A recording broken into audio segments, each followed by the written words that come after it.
Hi everyone, and good morning, and welcome to Consensus. It's very exciting to be here in Hong Kong. So everyone's really aware of the opportunity that comes with crypto and digital assets, democratization of investment, immutability, transparency. But it was really 2024 that set the stage for renewed optimism about the next 12 months ahead, and that's something we're going to touch on. Of course, we had Bitcoin's valuation rally. We had the introduction of spot ETFs, expanding institutional access, and of course a new US administration, which is very industry supportive. And we're going to explore what that means for Asia.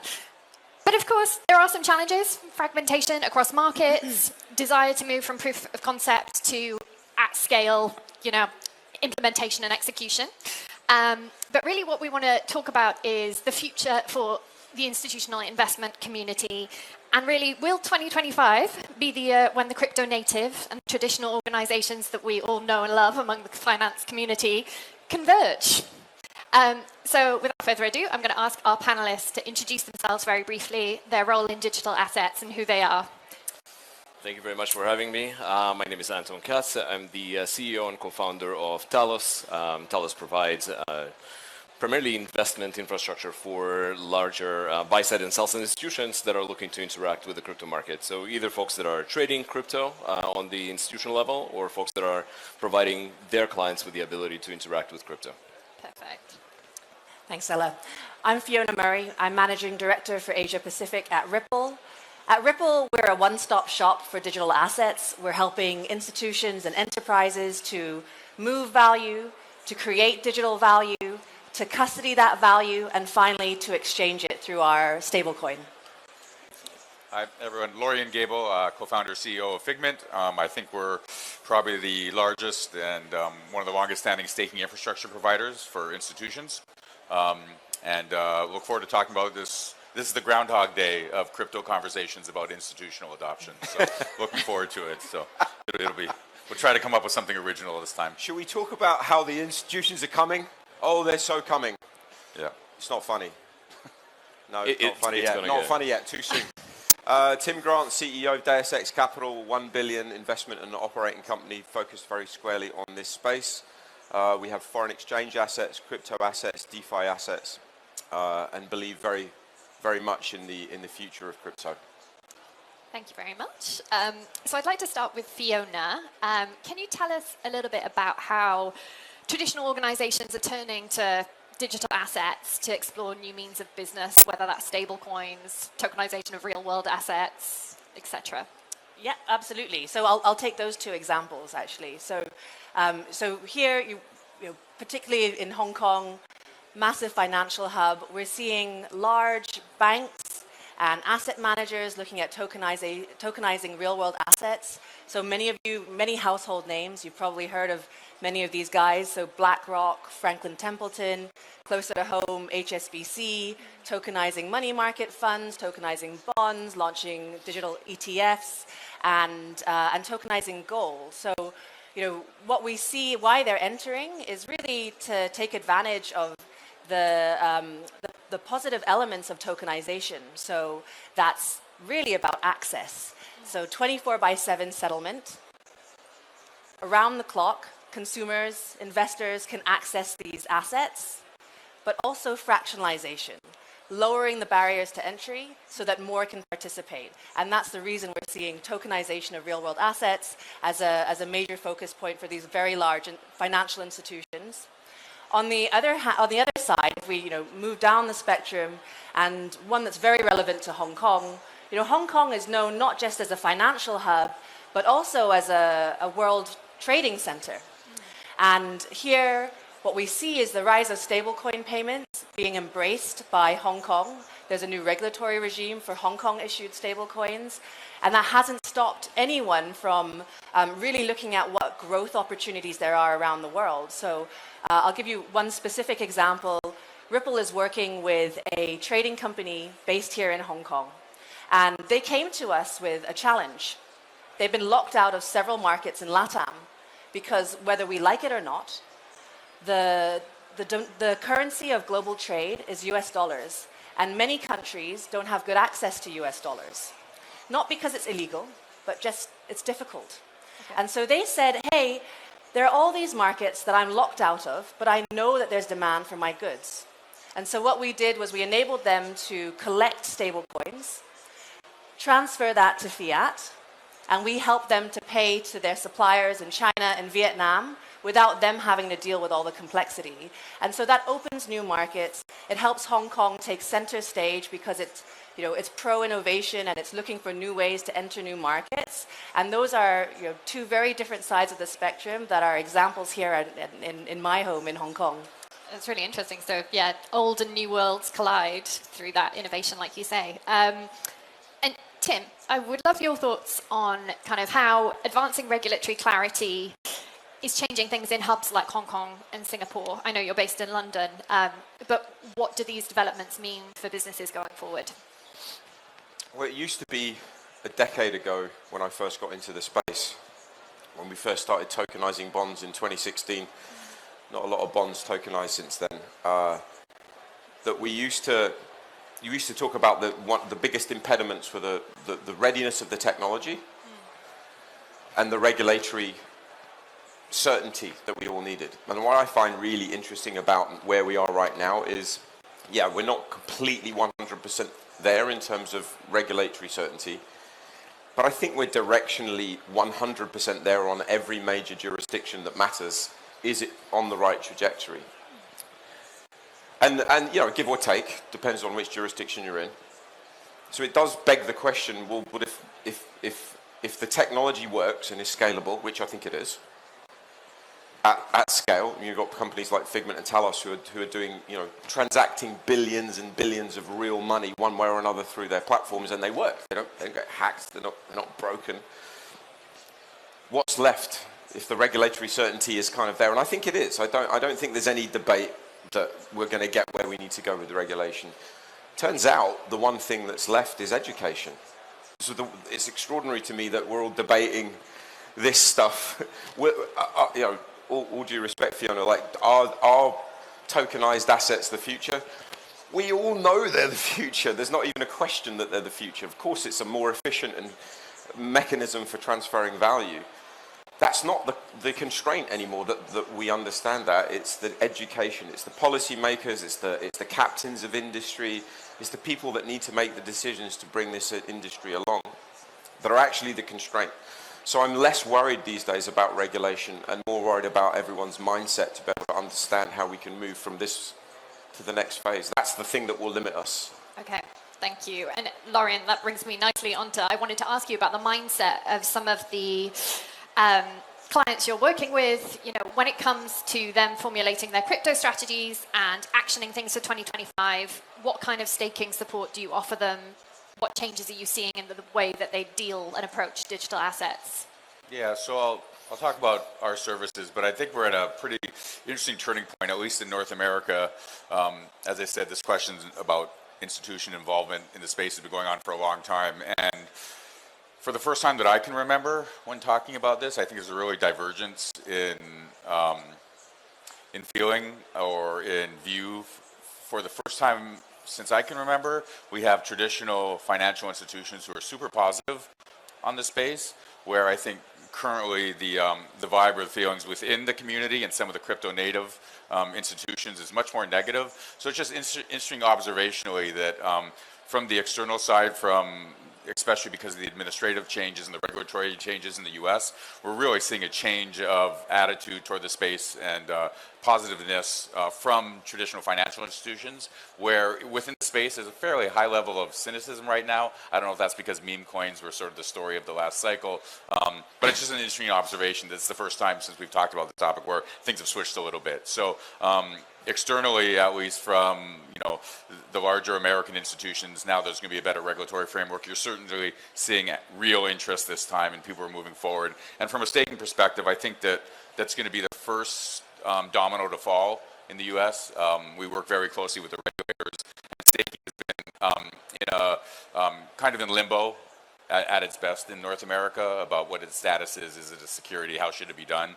And I think the first thing this administration will do, it's a low-hanging fruit, will be to clarify those rules. So we're going to see a bunch of institutions, the names that are very familiar with, start staking assets. We have a belief that wherever you see a dollar sign, you're going to see a crypto symbol. What's the equivalent thereof? And that staking is the equivalent of a savings account.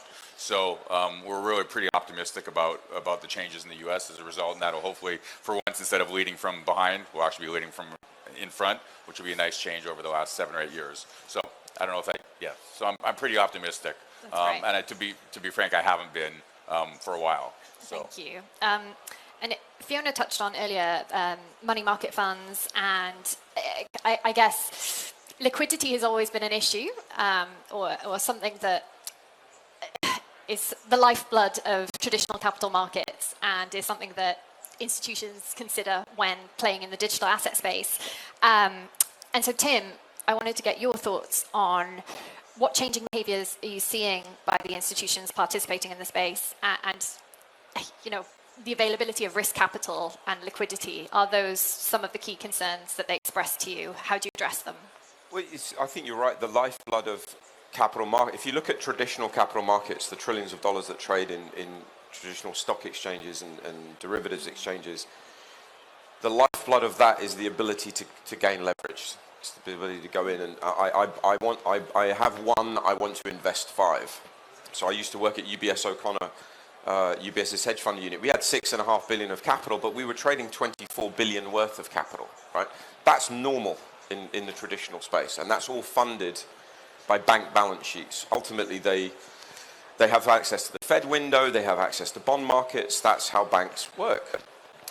What we don't have in this space is that. We don't have bank balance sheets. The Goldmans, the UBSs, the Morgan Stanleys, the Bank of New York's, they're not here yet. Now that we all hear all the stories of how they're getting involved, and they are, and that's very real and very exciting, genuinely very positive thing. But Basel and SAB 121, et cetera, like that's gonna limit the ability for them to really steam in and provide balance sheet. So we have this problem, which is the largest, most respected, most credit-worthy traders in the world. We're talking about the Brevin Howards. Gautam was on the previous panel.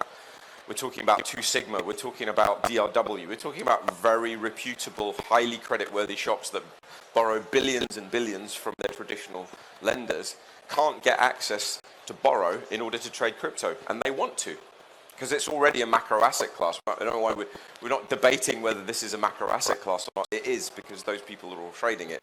That's what makes it a macro asset class. So we've got this generational divide of a need for leverage and risk capital and a lack of supply. And it can't come from bank balance sheets. So where does it have to come from? The only analog that we have is the reinsurance market. It's a huge multi-trillion-dollar market that is funded not by bank balance sheets. So ultimately, your question is all about how are we going to get the lifeblood of hydration into markets? We need risk capital. We have to attract risk capital with a highly regulated and very sophisticated approach to managing risk. That's what we're doing at Core Prime as one example, but that's what the market needs. Then and only then can everybody on this stage start to actually grow to the next phase to get to the next level of growth of this market. That's a really important primitive and predicate to the next step. Thank you. And Anton, can I turn to you and ask you a bit about how you're working to unify access to liquidity across multiple exchanges and some of the complex trading workflows that you deal with to ease that pressure, really? Yeah, of course. So look, in general, when we started the company 6.5 years ago, aggregating the liquidity, connectivity to that liquidity, and the safety of how you actually get access to that liquidity, that was pretty much all the conversation. We had algorithmic execution on the platform from day one, pretty much, but really clients came to tell us because they wanted access to a large amount of liquidity fragmented across the different facilities. Looking how that evolved over the past 6 years is kind of like tells you what state the whether it's institutional adoption, but just what state the industry is in. We're looking at a much more sophisticated use cases, right?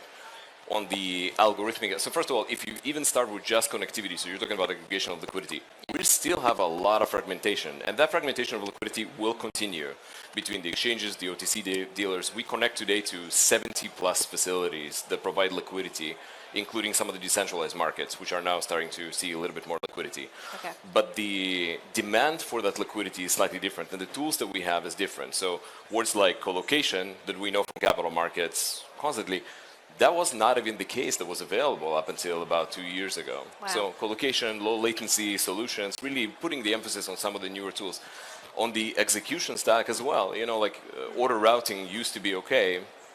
Today, more sophisticated algorithms take the place of order routing, executing over time, tracking your impact to the market, being able to get into a very, very sizable position. And then you start compounding that, and the more sophisticated use cases like spreading or unified liquidity, the ability for the client to come in and express their intent to trade something across multiple assets, right? Across multiple instruments. We have clients that are coming in, they're saying like, look, the market in Bitcoin is likely going to run up. We are looking to get into a Bitcoin position. They're not thinking about like, oh, should it be spot? Should it be perps? Should it be what? They are thinking about the Bitcoin position. So our job is to provide them with a one-stop shop to be able to do that. And that means executing across Bitcoin dollar, Bitcoin Tether, Bitcoin USDC, in the derivative space, in the potentially, anywhere on linear or non-linear curves. So we're seeing a lot of that. And then finally, I think to Tim's point, the prime sector is obviously very, very important from how do you access liquidity efficiently from a capital efficiency perspective. We're obviously partnering with quite a few. We're working a lot with Hidden Road. We have quite a lot of clients, and we're also seeing more and more people coming into that domain, to Tim's point, to provide that credit, to provide the ability for people to exercise at scale. So quite a lot of interesting things on just the liquidity and the access to the market. Thank you. And you saw at Talos over the past year kind of record volume of trading. Yeah. And you predict that that will continue. Can you talk a bit about some of the key transactions so. or activity that you anticipate? Yeah, absolutely. It's 2024 has ended very, very well. But generally, we start seeing the uptick in activity right from the moment the ETF was approved. Okay. About 3 weeks before, when it kind of became clear that this is happening, and this is January, right at the end of December 2023 and into January 2024, we've seen a lot of activity. Obviously, November, I think for everybody in the room that's in the seat, November has been a phenomenal month and record-breaking month. But actually, that's not the entire story. So the volumes are great, and it's amazing to see the activity that we see on the platform and the activity consistently increasing, which is great. But the type of contracts that we closed over the past 6 months, we added asset managers that are responsible for about $18 trillion of assets. Wow. That's traditional institutions. That are some of the largest institutions. Now, it might not be reflected in the market fully yet because a lot of the institutions take a little bit of time before they turn on the dial. Yeah. They need some of the tool set. They need some of the credit. And so we're seeing that happen, but we're seeing a lot more involvement from banks, who are some of our investors and clients. We're seeing a lot of involvement from asset managers. And obviously on the global demand, I just came back from Bangkok. We're also seeing retail aggregators really turn on the capabilities, coming at mass and being able to provide something to the client. So very interesting year ahead, I think, in 2025 for us. Okay, so you're seeing retail interest as well in Asia among. Absolutely. To balance that institutional interest also. And Fiona, I would love to ask you, in your view, what is most key to enabling widespread adoption among the institutional community? I think Anton, you described the challenge of liquidity very well. If I take a step back before that, at Ripple, our belief is that you have to prove utility to really enable adoption, and you need trust. So those two things are the precursor to massive change. And if I look at utility for a moment, for us at Ripple, we started over 10 years ago with a challenge, and that was cross-border payments are broken. Okay. And everyone who sends money overseas has probably experienced this. Things have improved massively over the 10 years that we've been in business, but high cost, low transparency, very slow. And so that was the simple problem statement that we set out to solve.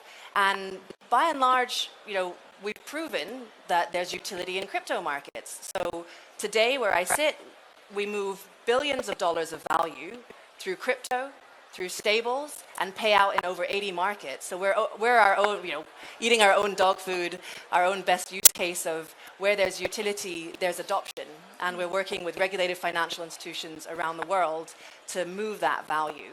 that second piece of trust cannot be underestimated. And we all saw what happened when FTX went down. And so that trust piece, it can be a little bit more nebulous, but again, sitting in my position where we're looking at moving billions of dollars of digital assets, what really matters is whether you have, number one, trusted counterparties and institutions to work with, or service providers, and number two, custody. So, whenever you're tokenizing an asset or moving an asset or touching customer funds, how do you keep that asset safe is one of the first questions to answer. And so we see custody, whether through custody service providers like ourselves who enable some of the world's largest banks to self-custody their digital assets, or indeed through the proliferation of more licensed custodians who are moving into the digital asset space, as really that trend is something that will mimic TradFi and provide safe, trusted institutions to operate with. And that unlocks a lot of interest from institutions who want to move into this space, but just don't have all of the players that they can trust and operate with. Thank you. And that raises the kind of issue of compliance and security, and is something that I wanted to ask Lorian about. And kind of what are some of the specialties that some of your clients come to you requesting, demanding from the partnerships that they team up with you on? So building on that question, what our clients look for, I think first is education and knowledge, as Tim mentioned. I think it's a very complicated space. And so being a trusted source of information is probably our first value add. And then there's just regulatory frameworks that are clear and understandable, and that's coming along. And then as you just asked about security and compliance.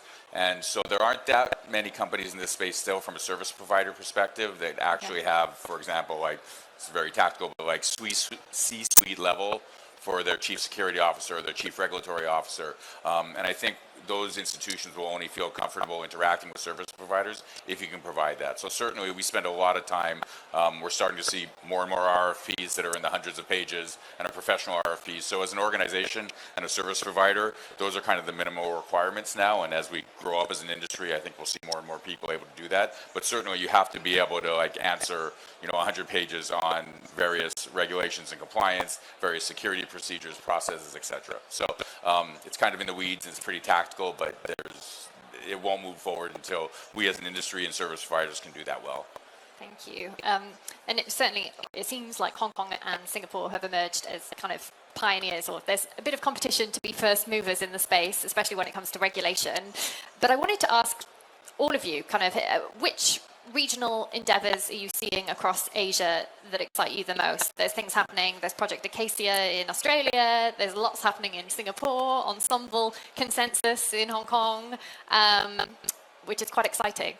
Who wants to jump in on that? This has been, at least last year, this has been our largest market from a growth perspective. Wow. So in general, more so than North America and Europe. Okay. I think that'll probably rotate back into North America this year for obvious reasons.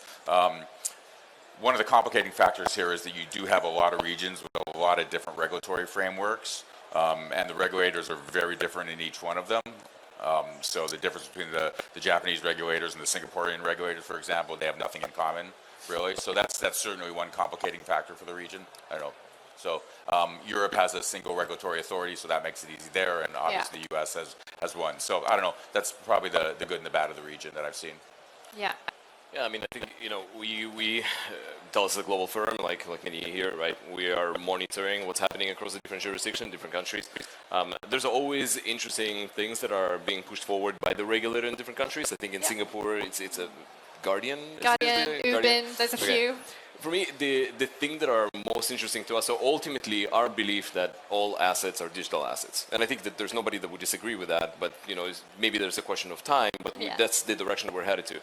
So when we look for those kind of sandboxes, we were looking for stuff that will truly help us see how it's actually going to be impacting and changing the financial industry. So looking at efficiency, looking at projects that are, looking at decentralized markets versus decentralized markets. Decentralized markets are extremely efficient in some sense. there are definitely challenges, especially on the KYC, AML, on some of the security aspects. There's no question, like it's, needs to go through another layer before the institutions can properly adapt with it. But we are seeing a level of innovation in these decentralized markets that we haven't seen in centralized markets. We can do things a lot faster, a lot more programmatically. So it's interesting to see, like we are really excited about initiatives that are looking how to blend some of the expertise that are happening in the centralized space and centralized space as well. That's a really good point. Kind of leapfrogging traditional finance, I guess, like being able to innovate quickly and move forward. And can I ask a bit about the benefits that the developments in the US might bring to Asia as a whole? What do you foresee over the next 12 months? Again, sort of in the first time in my fairly long career in technology, too long, the US usually led the rest of the world, and they've been behind, which is it hasn't really happened in 20, 30 years. I've used a quote often that Winston Churchill said the Americans would do the right thing after they tried everything else. And so we're through the trying everything else stage, finally. And so I think that just because there's so much institutional capital in America, I think that'll drive, I think there's, in some Asian markets, you can confirm this or not, there's a conservatism, and that I think will be, hopefully we can move through that when you start seeing the largest American financial institutions comfortable with the space. This topic is one that I think about a lot because I look after Asia, and we benefited in Asia a huge amount when the former regime in the US was anti-crypto, because we had capital flight, we had flight of innovation. You mentioned those projects that are really amazing examples of public and private collaboration led in Asia. Yeah. And that wave meant that for Ripple, more than 50% of our global payment volume moved over to the Singapore entity. And so we benefited then. So it's something that I think, from a competitive standpoint, a lot about now. But I don't see a challenge coming from more competition. What I see is with the US becoming crypto-friendly, with the repeal of SAB 121, with some of these very large players now dipping a toe in the water and not blocking business elsewhere, that everyone will benefit. So, many of those in the room here today will have experience, particularly if you're a crypto native. How do you pay invoices if your bank is not crypto friendly? And many of those banks are some of the largest US banks. And so, with this new wave, I'm really, really excited to see that competition will move into Asia and accelerate everyone's adoption. Yeah. Thank you. Maybe just another point on that, right? So I completely agree. I think that you can even take it a little bit further. If you're thinking globally, United States unlock is an unlock on liquidity and capital in the entire world, right? There are quite a lot of larger institutions in the United States that have been effectively barred from interacting with digital assets, with crypto. I think that United States Unlock will bring that kind of capital, that kind of participation from those global institutions that might be domiciled in United States, but that will bring that activity. I think another thing that we don't talk a lot about, we always say that the regions are very different from a regulatory perspective. And it's true, like being in Asia, every single country is different, completely, right? But 100% there's some sort of regulatory benchmarking. We know that the regulators in Japan, in Australia, are very much interacting and paying attention to what's happening on the regulatory side in the United States. The SEC and the transformation that's going through right now, the CFTC and that transformation is actually most likely going to move in regulation in those other jurisdictions as well. Okay. So really excited about that. We're nearly out of time, but I really want to ask what the biggest challenge would be to address in order for the digital asset space to thrive. What's the biggest challenge in the next 12 months? If you could put forward an idea. In our case, from an organizational perspective, is hiring people in the various regions. Okay, so that's just expertise. So I'm recruiting right now, so if anyone wants to work for a great staking provider. So. Thank you. Yeah, how's that? Any other points, Tim? Yeah, it's back to the mindset thing. It's interesting, and Fiona, I'm reminded as you speak, in about 2 weeks, it's my 10-year crypto orange pill anniversary, right? 19th of March 2015. The longest 20 years of your life. Oh, it's been a while. It's been a long decade. And actually, Chris Larsen, your former executive chair, was the person that turned me on to this space was actually, I was the very first meeting. I had no idea what Bitcoin and blockchain was, and Chris Larson explained it, and I decided I literally would change my entire career. What's interesting, if you look over that decade, what's changed? Well, there's no way we would have been sitting here a decade ago talking about the fact that BlackRock would be one of the top 10 holders of Bitcoin on the planet. There's no way we would have conceived it. We would have thought that would be a fantastical idea. I think that if you just take a step back and look at the arc of how this has evolved, the constraint is our mindset. It's our ability to understand the evolution that is necessary. The institutions are here, but institutions are remarkably crap at innovating. They really are. Everybody knows this. Anyone who's ever worked in a bank, if you work in a bank, you know what I mean, right? Like, very hard to get a bank to move from its very safe place where it generates this consistent revenue. It's the oldest game in the book. It's all about the mindset. I think that's what we kind of need to go beyond. The institutions are coming? Yeah, of course, the institutions are here. It's Franklin Templeton. It's BlackRock. It's the Goldman Sachs. It's all the biggest. It's the sovereign wealth funds. It's the insurance companies, the pension funds. They're all here. I've talked to them all in the last 24 hours. Actually, the limitation is our ability to sort of imagine where this next step could go. So it's an odd place to be, that execution is the thing that's the limitation. It's actually not capital, it's not talent, it's all in here. I think that's the limitation. Thank you. Thanks. We're out of time, but very lastly, one word answer. Who is benefiting from first mover advantage, Hong Kong or Singapore? Hong Kong, we have, of course, regulation aside, we've got bears, we've got dancers, lion dances, I've seen it all. So very quickly, Anton. Singapore, I think. Fiona? All competition is good. All competition is good. Lorian? Hong Kong has some catching up to do. Tim? Contrarian view. Hong Kong's where the gamblers are, so yeah, I'm long Hong Kong. Thank you ever so much for sharing your insights. Please join me in thanking our panelists. Thank you very much.